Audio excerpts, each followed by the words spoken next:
Kim, thank you so much. It's my privilege to bring up John Ward of the Britton Bride.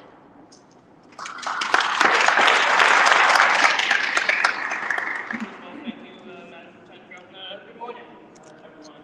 Today's a special day as we gather to celebrate Trans Day of Visibility, and this day marks an important moment for the entire LGBTQ community to honor the contributions of trans individuals to our society, especially with today being the first day that we are flying the transgender flag over the state capitol. We should cherish and celebrate this moment, this historic moment that reflects on our commitment to diversity, equality, and human rights. It's a testament to the progress that we've made in respecting the diversity of our world as a whole. I think it's also important to note that governors across the nation, we talked a lot about today some of the challenges that the LGBT community has faced. But I think it's also important to note some of the accomplishments, some of the moments of pride that has also sprung up during this moment of darkness in the community.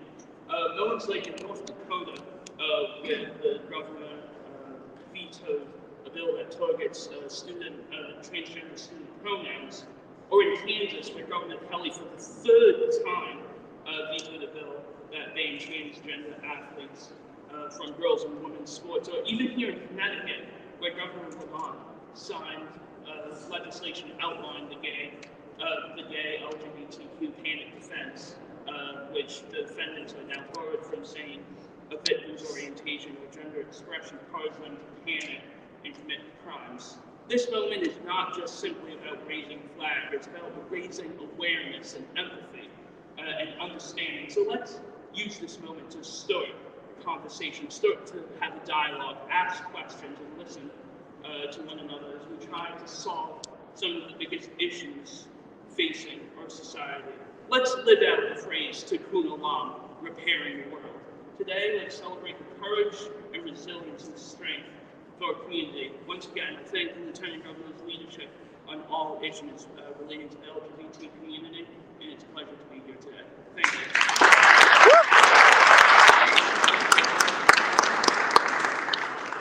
John, thank you so much. I would like to bring up Dr. Gina Rossick, who is at the University of St. Joseph Department of Social. Gina.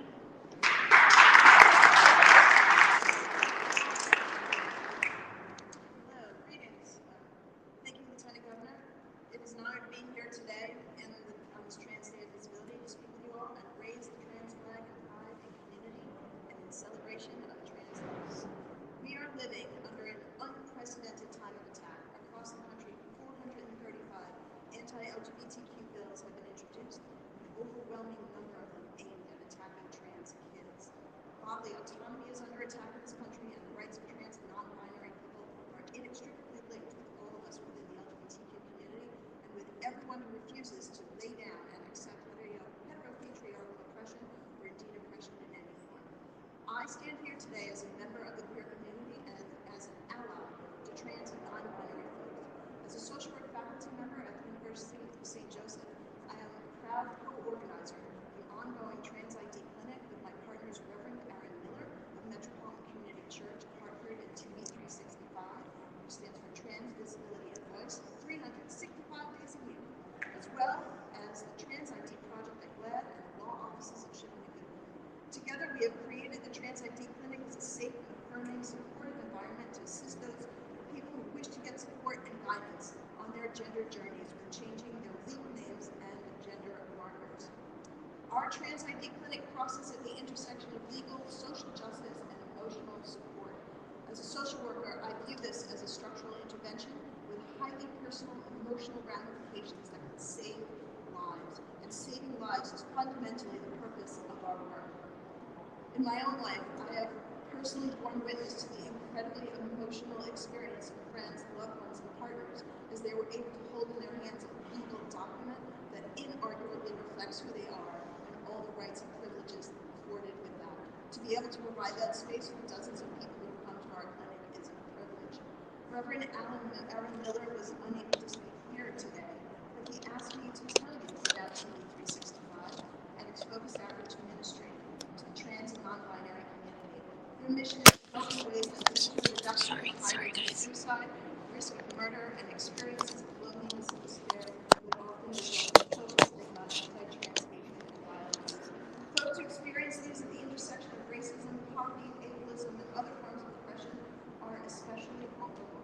In the wake of recent events, many people who identify as trans and non-binary, whose appearance does not clearly conform with white cis heteronormative gender norms, are likely feeling incredibly unsafe right now. It is my hope that our clinic and events like these send the message that a life of safety, of dignity, of human rights, and recognition to live authentically are not up for dispute. And I hope as a cis ally to amplify the voices of the trans community and let you know that we have your back.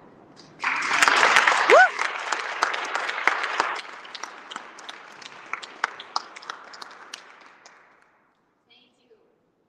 And now I'd like to bring up the person who had the idea that there should be a pride parade in Connecticut, which happens to be in my hometown, which happens to be the best pride parade in Connecticut.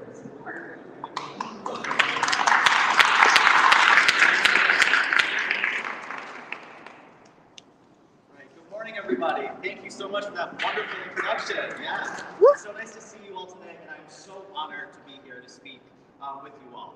My name is Christopher Fort. I use he, him pronouns, and I'm the Assistant General Counsel for the City of Middletown. But today, I'm speaking to you as the founder and lead organizer of Middletown Pride. Growing up as a gay boy in Torrington, I never imagined that in my lifetime that I would be speaking here in the state capitol to help the state recognize the Transgender Day of Visibility. While I'm not a member of the transgender community, the lesson value of visibility is one that all of us in the LGBTQ community know all too well. It is a powerful tool that has profound impacts on our lives and on our livelihoods. As allies of the trans community, it is our responsibility to use this day and every day to stand together and combat the discrimination that transgender people in Connecticut and across the country are facing. The power of visibility can be seen in the story of Middletown Pride. It started at an event just like this one, a flag raising that I coordinated with then Mayor Dan Drew for Pride Month in 2018 as a symbol to the city's LGBTQIA+ community that they belong. Just 1 year later, we held our first ever Pride Fest, an event that drew 15,000 people and opened many people's eyes to just how big and how vibrant our community is. In the 5 years since, we have turned that visibility into meaningful action to start to create a space in our city for the transgender community to feel safe and to feel valued. We raised the transgender flag at City Hall to celebrate both the Transgender Day of Visibility and the Transgender Day of Remembrance. Last year, all City Hall employees took LGBTQIA+ training, even the mayor. We created the city's first LGBTQIA commission that gives trans people a platform and an opportunity to serve as part of their local government. Most importantly, we built a process at the city level to work with city staff to facilitate their transition in the workplace. Now, given that today is the Transgender Day of Visibility, I want to take a moment to lift up the voices of someone in our community, Jennifer Billingsley, who happens to be the vice chair of the city's LGBTQIA+ commission, who couldn't be here with us today. I asked Jen, I said, what is one thing the Transgender Day of Visibility, about the Transgender Day of Visibility that you want everyone here today to know? They said, what we are fighting for is basic respect and basic autonomy. And they hope that this symbolic gesture today lights a fire in each and every one of you to continue the fight for Connecticut's future and the future of your neighbors, constituents, and friends. Jen put it so beautifully. Now more than ever, it is incumbent on those of us who are allies to the transgender community to use our privilege and our positions of power to fight for change and equality on their behalf. There is currently an unacceptable wave of anti-transgender laws flooding legislatures all across the country. And let me be clear, any one of these bills is unacceptable. This is not something that's merely hypothetical or only affects people outside of Connecticut. There are currently 5 bills right now regarding transgender rights being proposed right here in Connecticut. I ask all of you who are here today and watching, that are state and local officials, what are you doing to make sure that your communities are safer and more accepting for our transgender family? There are so many things that we could all be doing on a local level that have such a huge impact. Fly a transgender flag. Cover all gender-affirming care as a standard in your healthcare packages. Create a transition policy at your workplaces so transgender people feel comfortable and safe and have a mechanism to transition at work. And that's just to name a few. I mean, let's turn visibility into meaningful change. Yeah.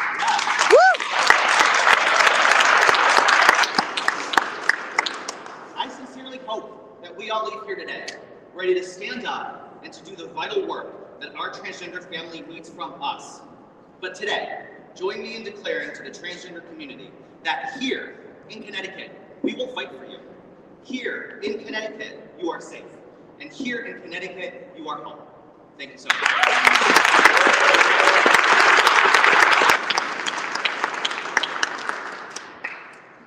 And our final speaker is Stephen Hernandez, who leads our Commission on Women, Children, Seniors, Equity, and Opportunity.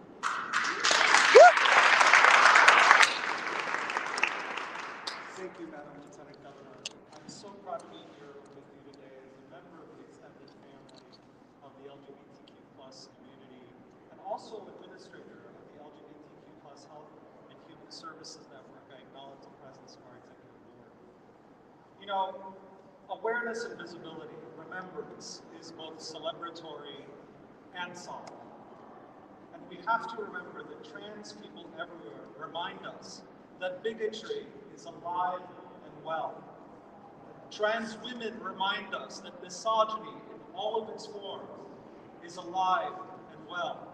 Trans Black women remind us that HIV is not over in this country and in this world. So we have to again reaffirm our commitment that we will not use trans people as tape detectors in this country and in this state until we decide that something needs to be done. So I invite you to join us in ending discrimination and the isolation of our trans folk, invite them into the fold, part of this country and this beautiful state. Thank you, Madam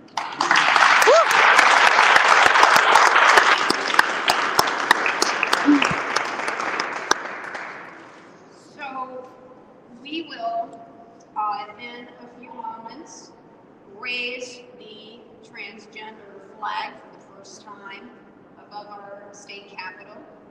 I will tell you that in May of 2019, as I was getting ready to help celebrate Pride in Connecticut, I called the Legislative Management Office that takes care of the Capitol grounds, and I asked if on the 1st of June that we could fly the Pride flag, and there was a pause, and then I heard, well, we've never done that because we only fly the flags of countries over our state capital. And I said, well, I am very sure there are gay people in every country on the planet.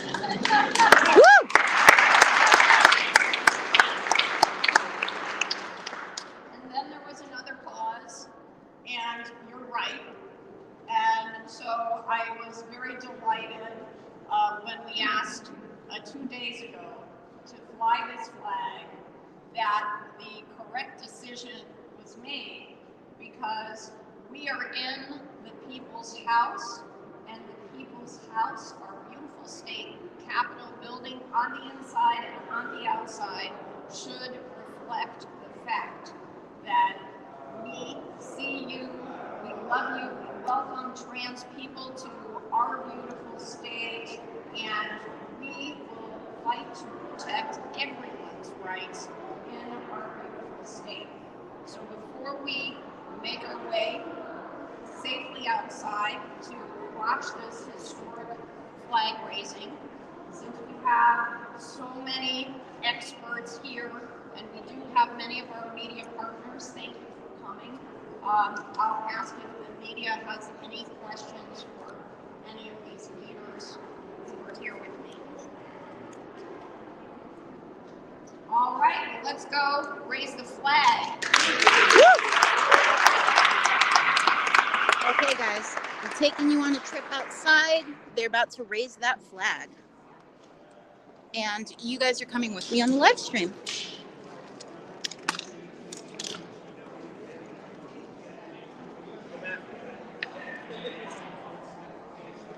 All right. Hold on. I gotta hold the bag. Sorry, y'all.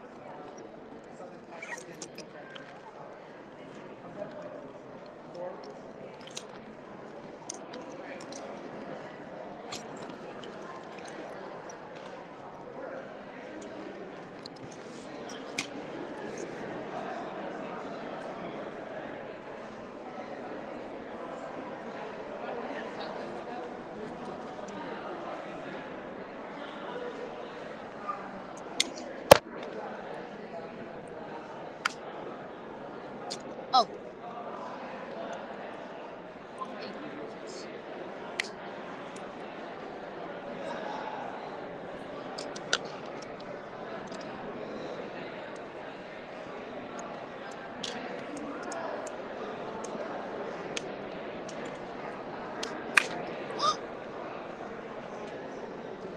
No! Alright, well, my camera stand broke. That's convenient.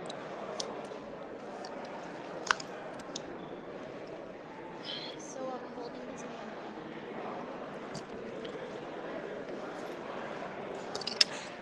camera. Okay, so camera stand broke.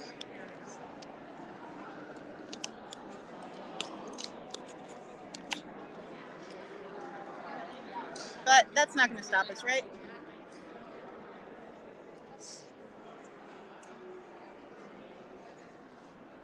And we've got a pretty nice crowd here, ready for this flag raising.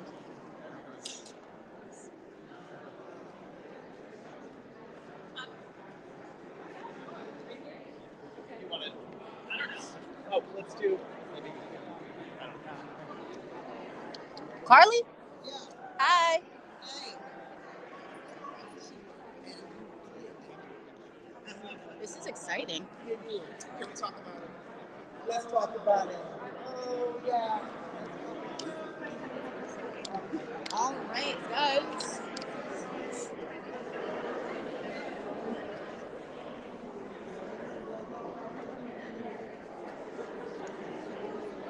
Yes.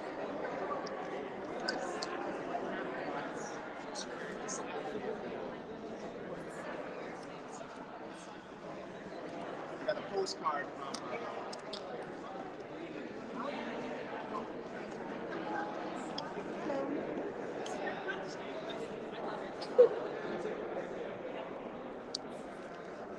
Okay.